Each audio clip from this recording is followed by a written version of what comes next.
Vous avez eu ici à parler de la garde présidentielle. Alors, quelle différence faites-vous entre la garde présidentielle et le régiment?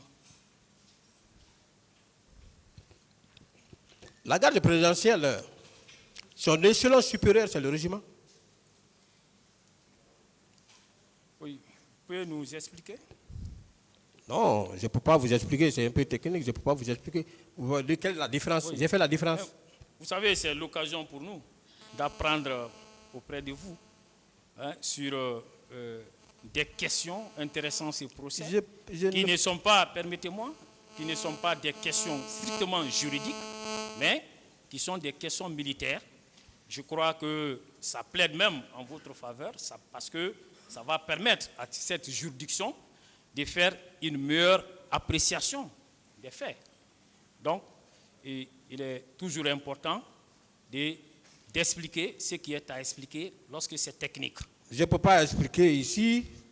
Je me suis limité, j'ai parlé même de la garde présidentielle seulement parce que par rapport à certaines attributions, mais je ne peux pas vous expliquer, je n'ai pas de réponse par rapport à ça. Vous avez eu à dire que cette garde présidentielle, alors au temps du CNDD, comprenait le camp, vous avez parlé du camp Koundara, vous avez parlé du camp Kamayen, vous avez parlé du GIR. Alors, est-ce que vous qui avez accepté d'en parler, vous pouvez nous dire quel est l'effectif de chacune de ces unités?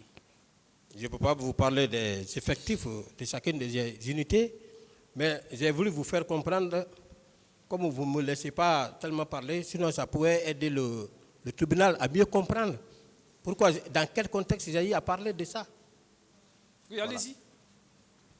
Quand j'ai dit le camp de Koundara, Bellevue, Coronti, kilomètre 36, je veux parler de l'échelon 3 de la garde présidentielle. Il y a l'échelon 1, il y a l'échelon 2 et il y a l'échelon 3. Maintenant, le commandant de la garde présidentielle, l'échelon 3, qui est composé de GIR. GIR là déploie son personnel au camp au barrage Kaka. Ceux qui vont souvent à Kindia, vous les voyez là-bas. Vous voyez les bleus rouges au barrage là-bas qui contrôlent la sortie et l'arrivée d'une éventuelle militaire. L'autre côté, barrage 66, je voulais tout simplement vous dire, aucun détachement militaire ne pouvait franchir ces barrages sans que le commandant de la garde présidentielle ne soit informé. Alors, si les éléments là échappent au contrôle de ceux-ci, mais avant de rentrer au camp Alphaïa, vous comprenez qu'il y a des issues. Les différentes sorties, les différents portails là, sont tenus par des militaires. Vous comprenez? Ça, c'est l'échelon 2, qui est un peu proche de la garde rapprochée du président. Donc, ceux-ci-là ne peuvent pas rentrer au camp sans que le commandant de la garde présidentielle ne soit informé. Donc, c'était par rapport à ce qu'on disait que les recrues de Kalia étaient venus au camp, ils étaient rassemblés là-bas, par-ci, par-là. Ça m'a donné à réfléchir. Voilà, c'était par rapport à ça. S'il vous plaît, bon, ça, ce sont les faits. Quels sont les critères de nomination pour être nommé commandant d'une telle unité? Pour être nommé commandant, quels sont les critères? Quel commandant? Pour être nommé commandant de ces unités-là. Bon, moi, je ne peux pas vous dire les critères. Ça dépend de celui qui fait le choix. Mais les critères fondamentaux, en réalité, c'est la compétence, la probité morale. Alors, compétence, probité morale. Je continue. Quelle est l'autorité de nomination des commandants de ces unités? Moi, je ne relève pas de la garde présidentielle. Quelle est l'autorité de nomination? Je ne sais pas. Alors, n'est-ce pas le président de la République? Je ne sais pas. Et si le président de la République ne nomme pas un militaire comme commandant d'une telle de ces unités, comment vous pouvez dire que M. Aboubakar Diakité Ditumba était le commandant du camp Koundara? Comment pouvez-vous vous le permettre? Bien, très bon. Alors qu'il n'a pas été nommé et vous n'avez pas fait état d'un acte de nomination ici.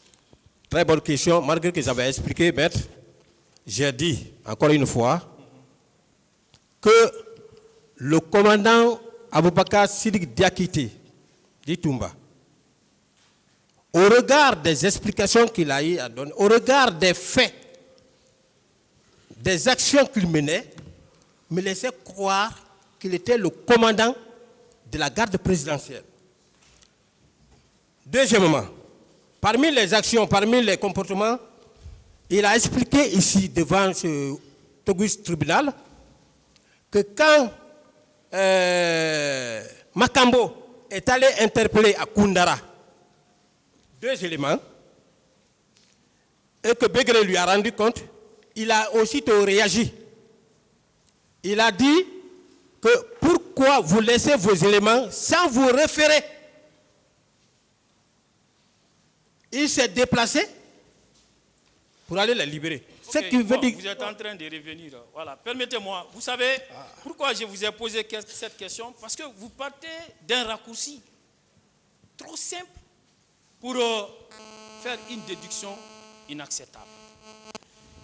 Vous avez suivi le colonel Moussa Tchegboro ici. Il a dit que lorsque des manifestants avaient été arrêtés par des policiers, qu'il est venu leur demander, leur donner des instructions allant dans le sens de leur mise en liberté. Est-ce que ces policiers-là relevaient de son autorité? Il l'a fait. Et en menant un raisonnement, en s'inspirant de votre raisonnement, c'est comme si on pouvait dire que le fait par Tchegboro d'être venu faire libérer aussi ces manifestants en donnant des instructions à des policiers qui ne relevaient pas de lui, ferait de lui leur commandant. C'est pour vous dire tout simplement que votre raisonnement ne tient pas et je poursuis. Comme ce n'est pas une question? Oui, non, ça ne tient pas. C'est ça. Vous avez tenu ici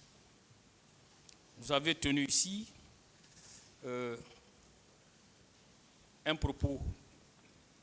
Je voudrais vous demander, vous avez dit, si vous vous rappelez, avoir dit ici que parmi les personnes qui vous connaissent, qui vous côtoient, que ces personnes, vous aurez dit, vous portez la tenue seulement, mais vous n'avez plus l'esprit militaire. Vous vous rappelez? Très bien. Qu'entendez-vous par esprit militaire? Bien. L'esprit militaire, d'abord c'est l'efficacité, l'attitude. Mais maître, je dois vous dire que ça fait un peu longtemps, j'ai cessé à peu près, j'ai perdu mon attitude militaire. Comment? J'ai pris suffisamment de temps à former les anciens commandants d'unité. Parce qu'à un moment donné, quand on a formé les OPJ là étaient formés pour connaître l'établissement des procès-verbaux à actes séparés. Cependant, les commandants d'unité anciens là ne connaissaient que l'établissement des procès-verbaux à actes uniques. J'ai dit au général Baldé, si nous laissons les OPJ là aller vers ceci, il y aura vraiment mésentente. Faisons en sorte qu'on donne des cours de remise à niveau. D'autres questions? Voilà. Et ne trouvez-vous pas qu'en tenant de telles affirmations, moi j'ai une autre appréhension, comme beaucoup de Guinéens, en tenant une telle déclaration. Est-ce que vous ne pensez pas avoir cherché à rabaisser notre vaillante armée en vous mettant en valeur, en vous présentant comme si vous étiez le seul et unique soldat? Non, non. Après cette formation, je suis venu maintenant au niveau de la magistrature militaire. Là-bas, aucune attitude militaire qu'il faut poser. J'ai pris combien de temps pour la formation de la magistrature militaire? J'ai pris combien de temps auprès des vaillants magistrats de notre pays qui m'ont formé pendant le stage.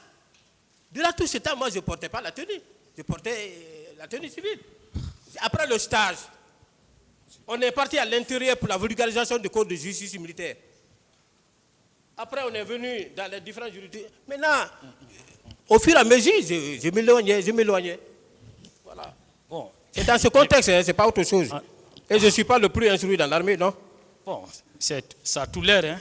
Non? Je vais poursuivre. J'ai des formateurs qui sont vous avez dit ici que votre chauffeur, il s'appelle Moton, hein? Oui. Voilà. Et il était gendarme comme vous?